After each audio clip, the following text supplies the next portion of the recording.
I would have realized I didn't have the self-awareness at the time. I know more about myself now. I would have realized I'm the visionary CEO. I'm the rainmaker. I'm the initial sales guy. I'm the business development manager. That's my lane. I would have hired a COO level person. I couldn't afford that person. Like a really capable COO of a, $2 to $5 million property management company, you're going to shell out 120 grand a year, maybe more, right? And so if I'd had a COO and they built out the systems, processes, technology team, ensured customer service was on point, and they hired everybody below them, that would have been a dream, way to start the business. We don't have those resources. We have to be scrappy in the beginning. I kind of connected to this idea of not leaving enough resources in the business to invest in the business was I hired for hourly rate. I paid the lowest hourly rate I possibly could because I approached every hiring decision in the beginning thinking, I don't have a budget for this person, so I've got to get by with the lowest possible cost that I can get away with. I underhired, I undertrained, I didn't have the systems like you're talking about, and then I ended up picking up all the slack for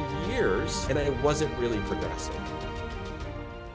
Welcome to the Property Management Success Podcast, where we interview leaders in the industry to uncover the secrets to profitability, efficiency, and achieving true freedom, whether it's your time, money, or lifestyle. I'm your host, Tony Cline, and I'm here to help you build a wildly successful property management business. Let's get to it.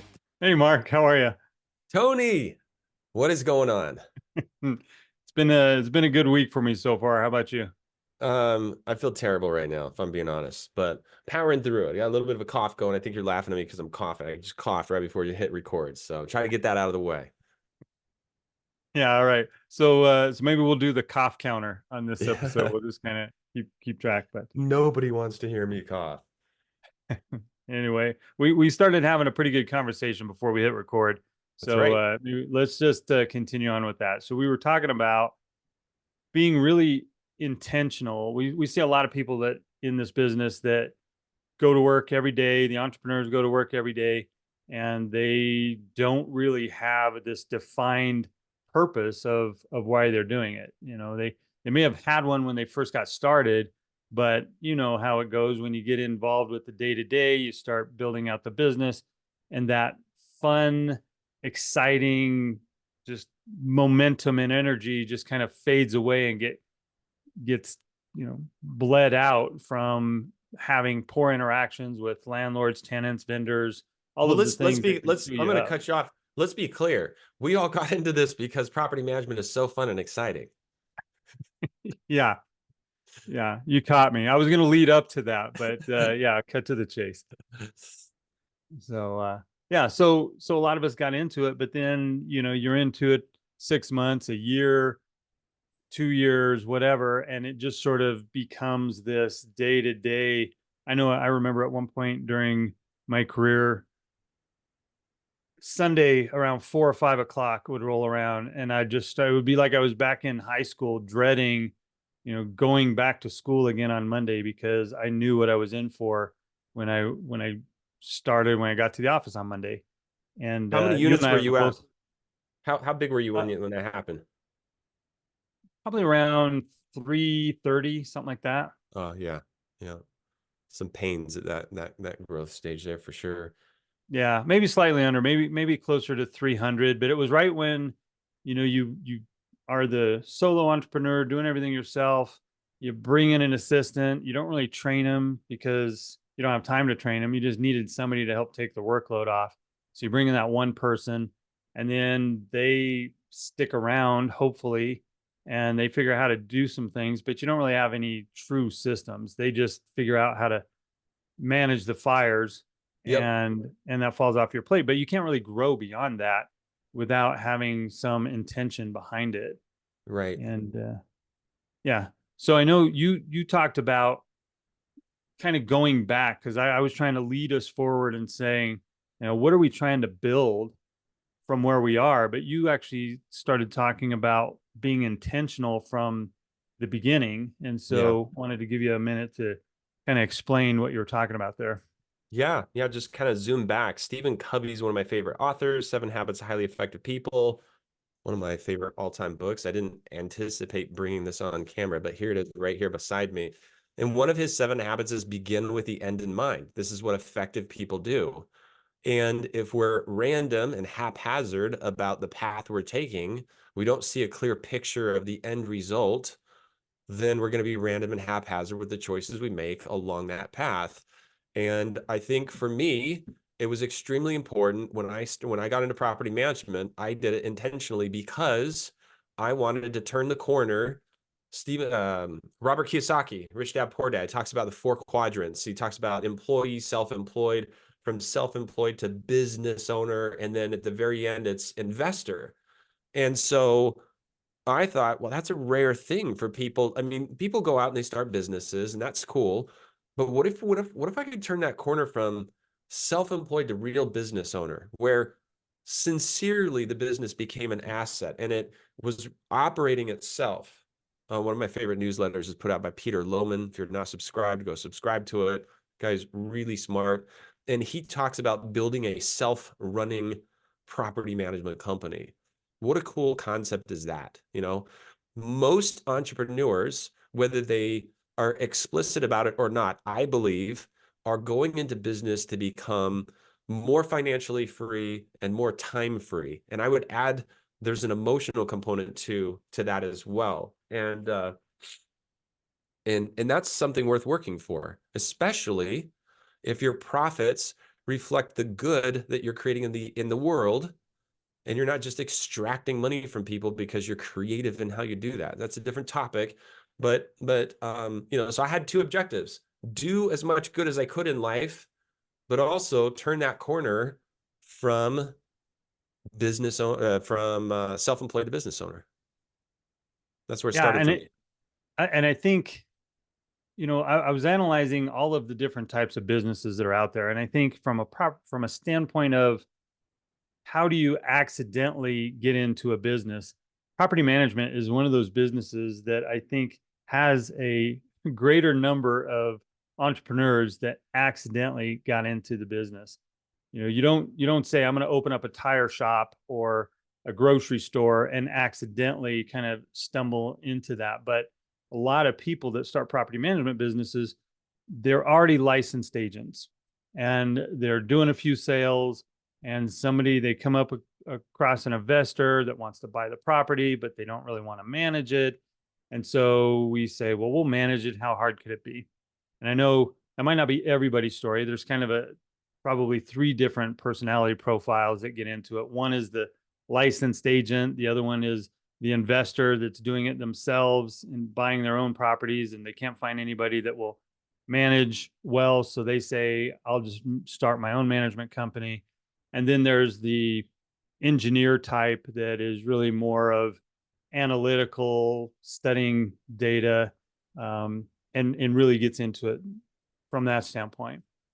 Yep. My personal background was I wanted to be I was a real estate broker, and I was really dominant in this area, and I wanted to buy another brokerage that was down there, and this brokerage happened to manage 31 properties, and they didn't really manage it. They had whiteboards up in the office where they had like different color markers for, you change the marker color for the month of when the tenant would pay rent.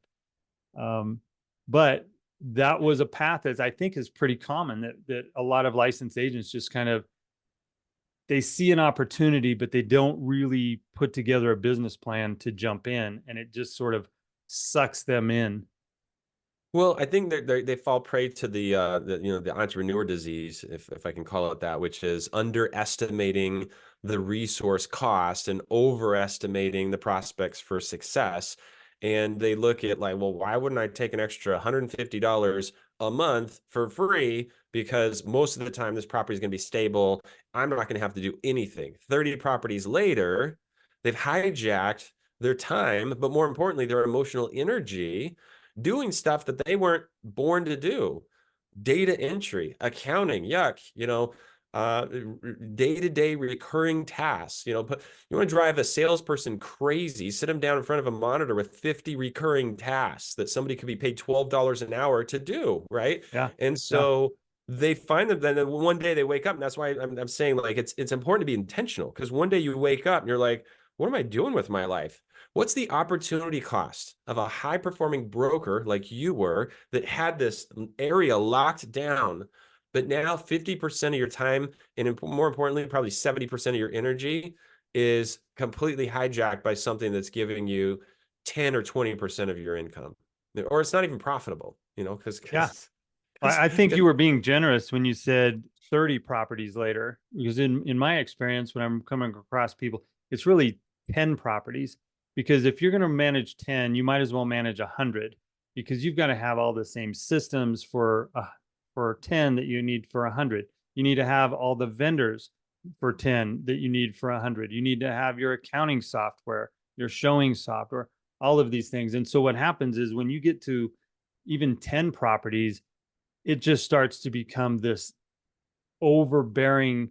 Like you said, there's so much that you do compared to the amount of income you bring in, and it's pulled your mental focus away. And so, yeah, the lost opportunity cost is huge. Opportunity cost is huge. The mental focus and the energy, I think, is much more negatively impactful than just the time.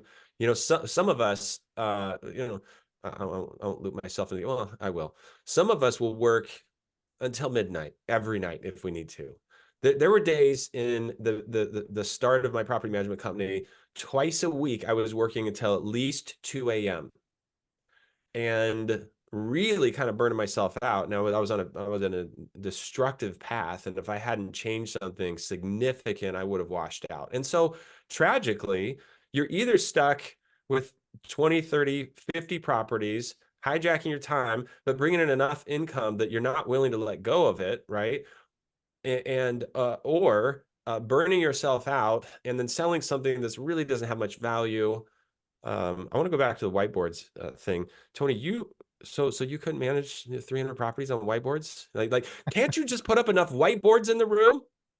Yeah, we had whiteboards on the ceiling, but no, we had you could wipe out an entire month's worth of rent if you accidentally rubbed up against the whiteboard and like took out that colored check mark. But Oh, shoot. Who yeah, don't we so have rent from?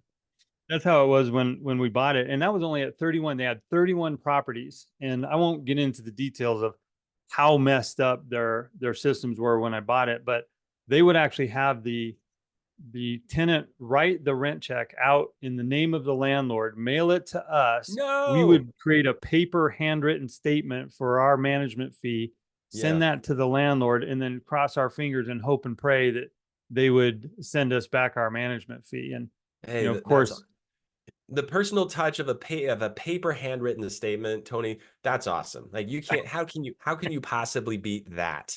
yeah. Well, this was also in the year 2000, and I had just sold a technology business, and so to come from high tech, customized Fortune 100 companies, high security clearance, military installations to dry erase boards and handwritten statements with no backups.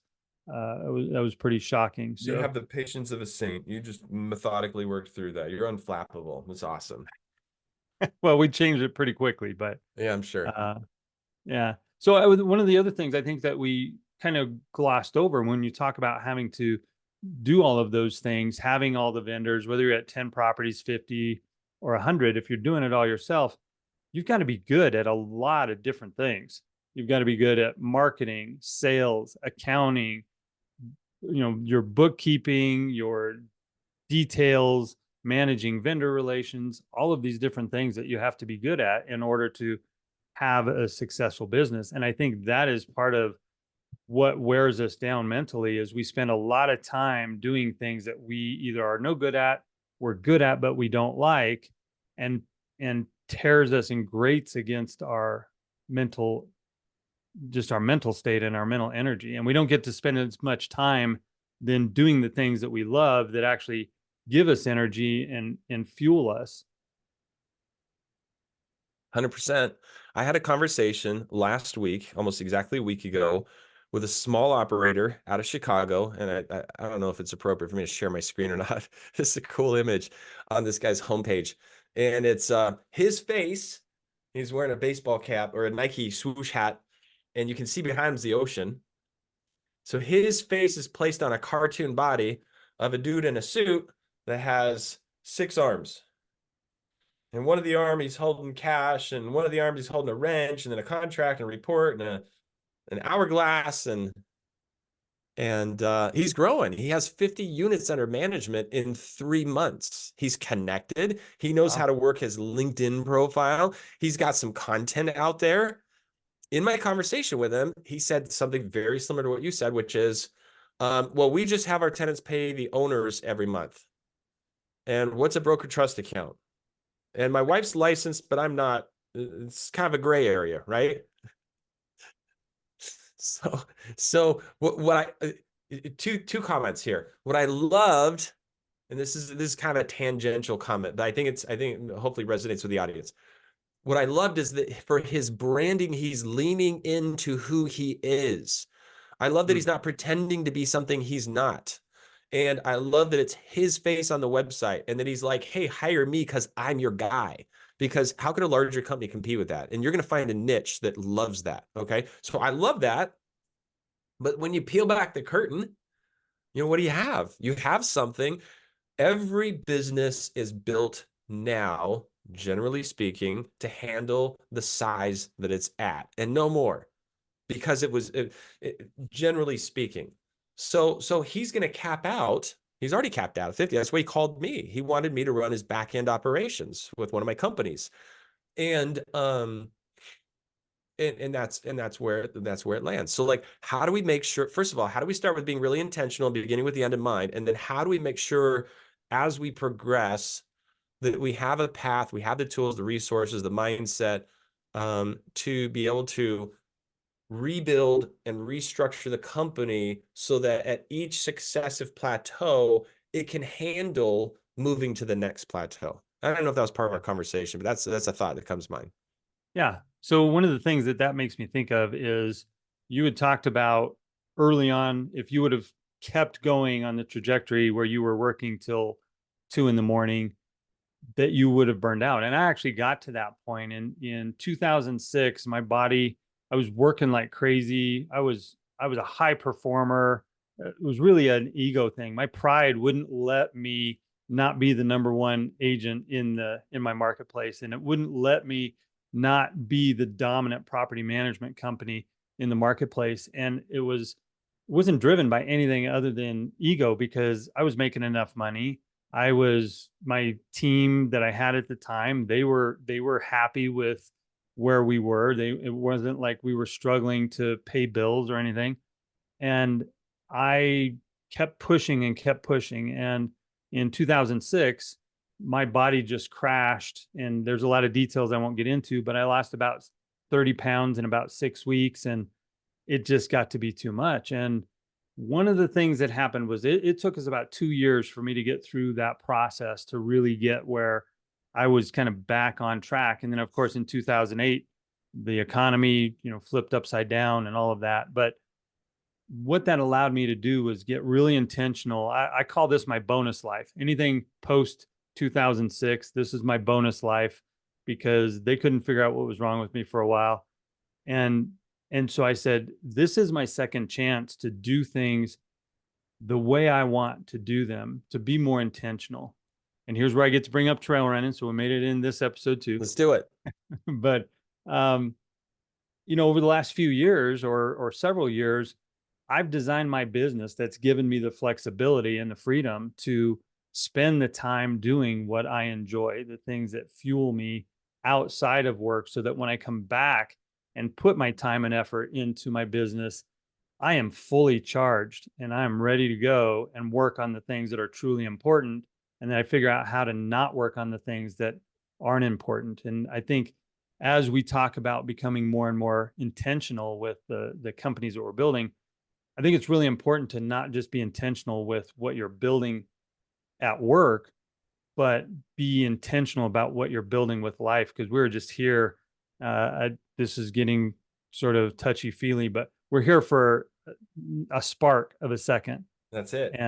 And that's the time we get. And we should be doing the things that we enjoy while we're here and making a difference and having an impact and leaving the world a better place than when we got here. And But I think it's true that if you're being intentional in life, it automatically makes you have to be intentional at work. Yeah, in your business. Makes me think of I'm gonna do another Stephen Covey reference here.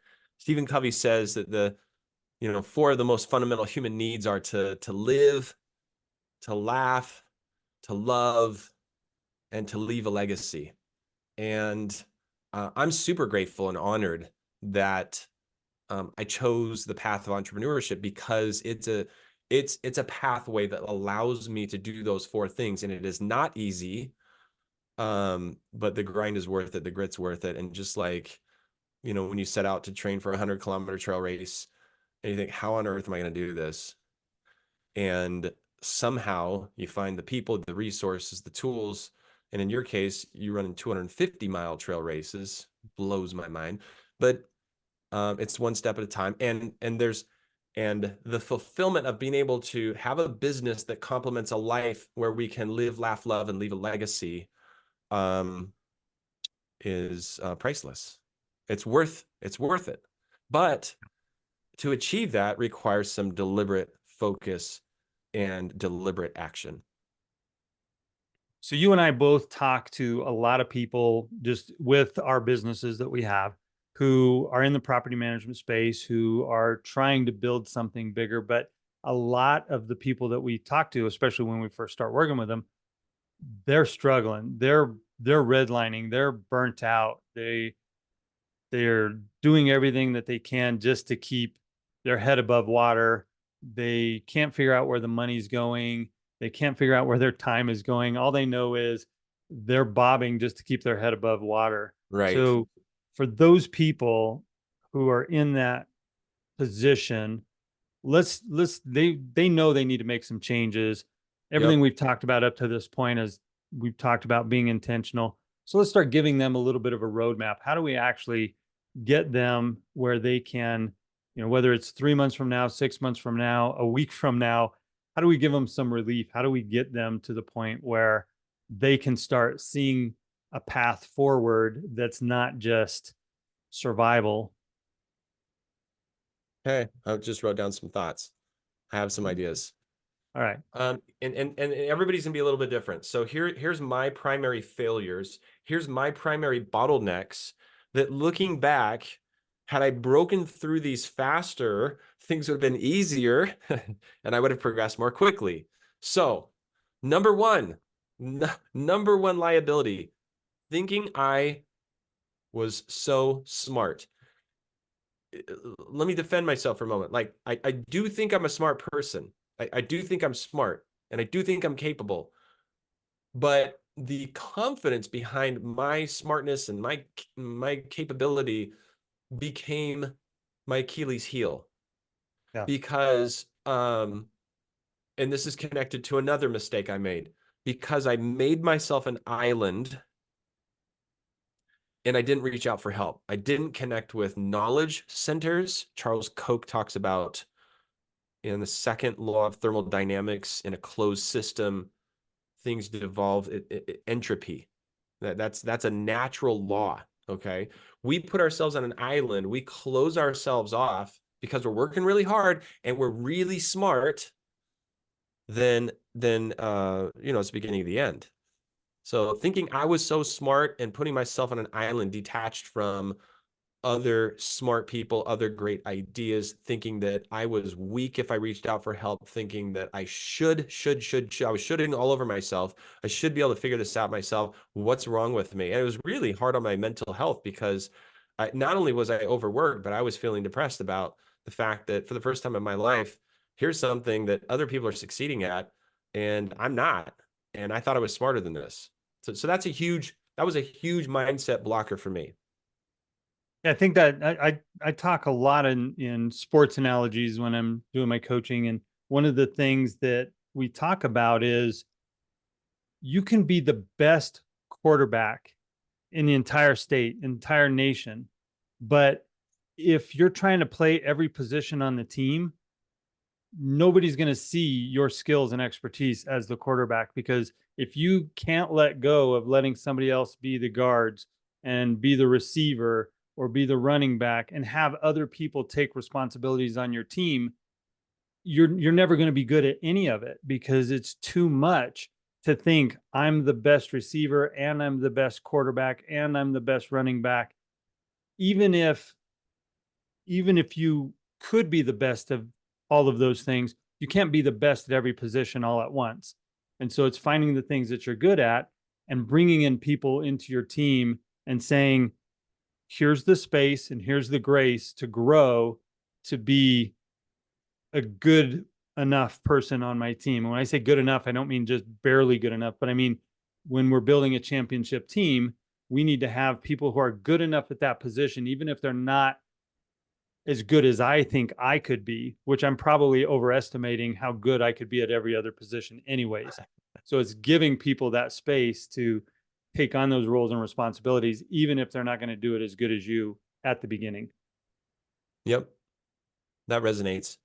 The breakthrough that eventually happened for me to overcome thinking I was so smart and, isolating myself, being that island, is, and I got to give, heaven credit for this. Someone called me up and asked to do lunch, and I think they wanted to buy my business, and they actually were talking to me at the right time. I was burned out. But I found out that they had joined something called Entrepreneur Organization Accelerator Group. I looked into it, I joined, and almost immediately after networking with other like-minded entrepreneurs, going through the same thing I was going through, meeting monthly with an accountability group, having quarterly all-day learning events, this transformed my thinking, my behavior, my confidence. I also got more involved in NARPM, and those two things took me out of that state of entropy into the light, and things started changing. I think if I were to point the number one thing we've talked about so far and making a difference, helping people, we talked about bringing people onto your team and into your circle. But to me, the number one thing that had an impact on me, and I think would help other people moving forward, is the accountability piece that you mentioned. As entrepreneurs, yes, we have clients, and if we don't do what they want, they'll fire us. But really, if we lose one client, is it really that big of a deal? Is it really going to affect our life? So we're in charge of how good we get to be. And as an entrepreneur, it can be really hard to hold yourself accountable to the standards that you need to hit in order to get to the next level. But without that, some accountability with some other human being, it's really hard to get there. And we talk about whether it's trail running or another sport or any other commitment, just being transparent with what you're accomplishing. So whether it's a coach, a mentor, or just somebody else, like you had lunch with somebody, just somebody that you're willing to say, this is what I want to work hard for. This is what I'm trying to achieve.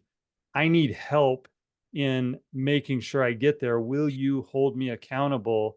Will you reach out if I cancel our appointment because I'm afraid to face you because I didn't do what I said I was going to do? Will you chase me down and hold me accountable if that's the case?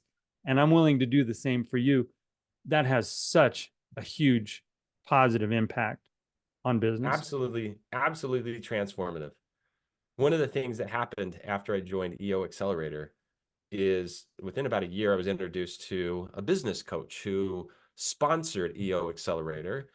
And I was leery about it. I was gun shy. I thought, oh man, he's going to try to convince me to work with them, take advantage of me, and take a lot of my money. I really had kind of a scarcity victim mindset early on. Being an entrepreneur, very protective, sort of a little bit defensive. I went to lunch with this guy because someone said, hey, you should go talk to this guy. And over a 45-minute free lunch, he helped me with two significant mindset breakthroughs. And I thought, wow, that's something. Like completely reframed the way I was thinking about two things. I hired him. It's been probably 8 years now that I've worked with him on and off, and he is involved in every business that I have right now. And we have monthly accountability meetings directly with him. Every 2 weeks, I have a 1-hour one-on-one session with him to help me get my head straight. And he told me once, he's like, look, I think everybody needs an accountability group, a mentor, and a business coach. And I don't disagree. I don't disagree. Those things in place. Here's my third reference to Stephen Covey. Sharpen the saw. The Yeah. guy's in the forest, sawing down the tree, working really hard, sweating hard. Someone comes up. What are you doing? Can't you see I'm trying to saw down this tree, dummy?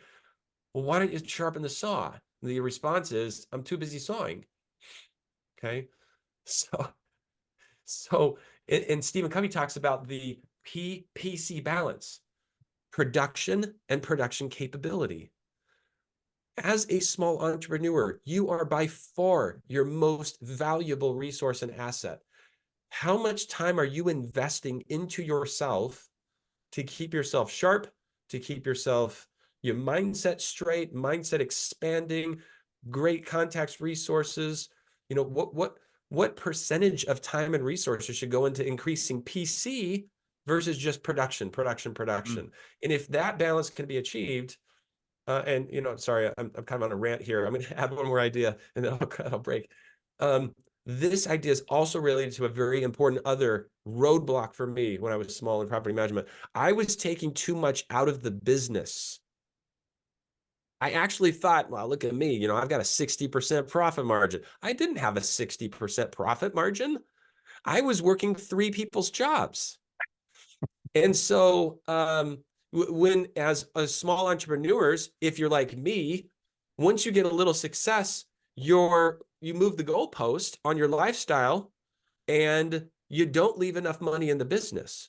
So the reason these two ideas are related in my mind is leaving resources in the business is vital for investment and building. Leaving resources leaving resources in your own tank, carving out enough time to work on yourself to increase production capability, absolutely vital. You are the key resource in the beginning. Eventually, we need to apply those principles to the team. Like you talk about building the championship teams. Guess what? In the beginning, you're the championship team. Yeah. Yeah, but you'll never continue that if it's just you. You have to figure out, where can I slice off, make an accountability chart and start assigning, even if you're filling 3 roles, assign what is being done by each role so that it's really easy for you to say it's time to bring somebody in and here's their responsibilities, as opposed to what I did in the beginning was, I need help. I just hired somebody and then thought, well, if I hired somebody, magically things would get better, but it actually got worse because I didn't have a plan for them. So now I had payroll and I was trying to train them on things without a system, and it just became much, much worse. Not that it had to be, but I just didn't know any better at the time. And that's how I set it up. Going back, nobody has the budget for this, but let me paint what would be closer to a dream scenario for me. Going back, right out of the gates, I would have realized I didn't have the self-awareness at the time. I know more about myself now. I would have realized I'm the visionary CEO, and I'm the rainmaker, and I'm the initial sales guy. I'm the business development manager. That's my lane. I would have hired a COO level person. I couldn't afford that person. Like a really capable COO of a $2 to $5 million property management company. You're going to shell out 120 grand a year, maybe more, right? And so if I'd had a COO and they built out the systems, processes, technology team, ensured customer service was on point, and they hired everybody below them, that would have been a dream, way to start the business. We don't have those resources. We have to be scrappy in the beginning. I kind of connected to this idea of not leaving enough resources in the business to invest in the business. Was I hired for hourly rate.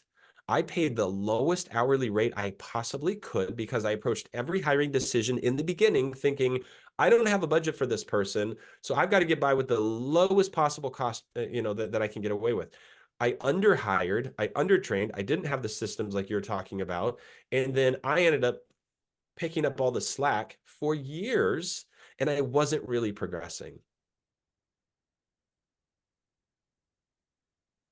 Okay, so let's take this and kind of wrap this up. Let's start bringing it to a close. So we wanted to give people some information, encouragement, direction forward regardless of where they are. So if they're at 10 doors, 100 doors, 500, 1,000, we've all at some point we're at a plateau, and we've stopped looking for what's this next year, next 3 years, next 5 years look like.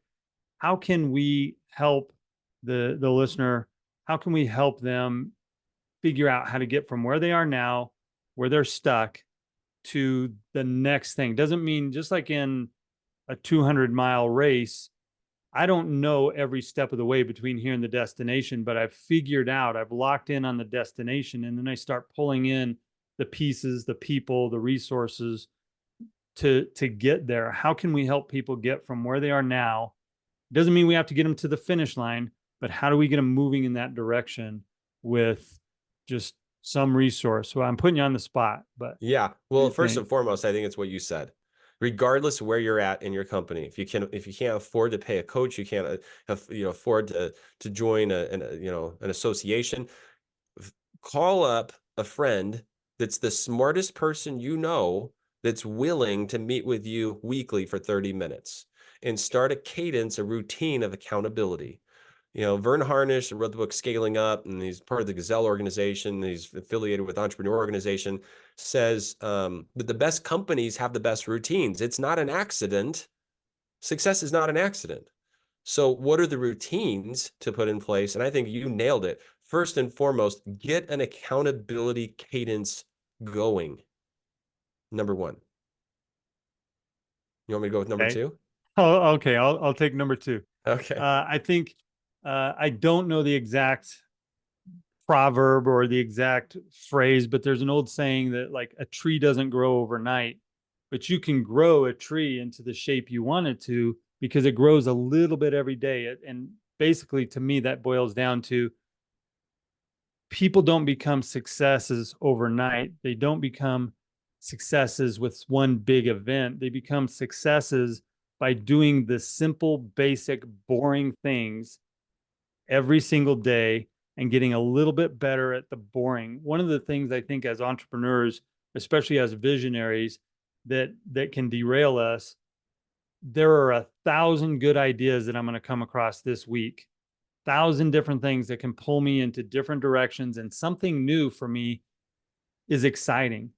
If I see something new and I can figure out some new twist, man, I got to hold myself back with a leash to not chase that, because it's exciting to do. My brain wants to solve new problems.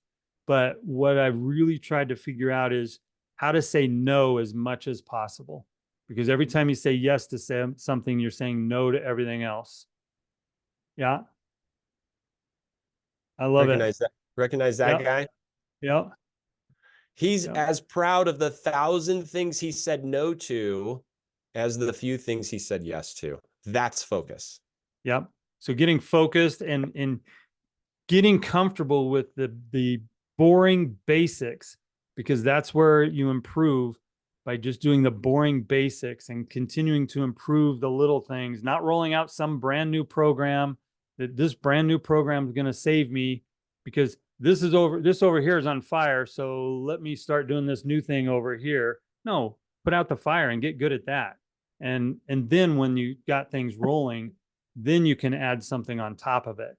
But it's so hard for some of us visionaries to stay locked in and focused on the routines that become boring, that drive success. Alex Hermosi, somebody that read his material, watch his videos, smart dude, says I'm going to paraphrase this. He tries to make sure that he's not using his business to meet his emotional needs. Some of us have these high need for stimulation and for excitement and for new things, and those can be really powerful incoming light and knowledge, right? We're talking about not being an island. Some visionary needs to be up and out, looking around and bringing that stuff to the table. But if it's too much and if it's too often and it hijacks everything, so it's this accountability. Start with a partner. Eventually, CEOs have what? They have boards that hold them accountable. This is a tried and true mechanism to make sure that people hold the course. okay, and then I've got one more that we'll layer on top of that. The last thing for me is, and this is just something that I've learned over time, you don't get anywhere in life without intentionally planning to get there. You'll wind up somewhere, but you're not going to wind up where you want. And so you need to be intentional about creating that 1 year plan, that 3 year, that 10 year. I don't love the saying, aim for the moon, and if you miss, you'll wind up amongst the stars or whatever. That never made sense to me, because if I'm going to the moon and I pass the moon, I'm pretty screwed. I don't care if I'm in the stars or not. But the point is, be intentional about where you're headed, because your brain goes to work behind the scenes trying to solve problems, trying to identify things in your life that will help you get to wherever you've determined you want to go. And a lot of us, one of the things I've learned in life, and it's unfortunate I'm this old to learn it. I wish I would have learned it 30 years ago, but we all, each and every one of us, dream way too small.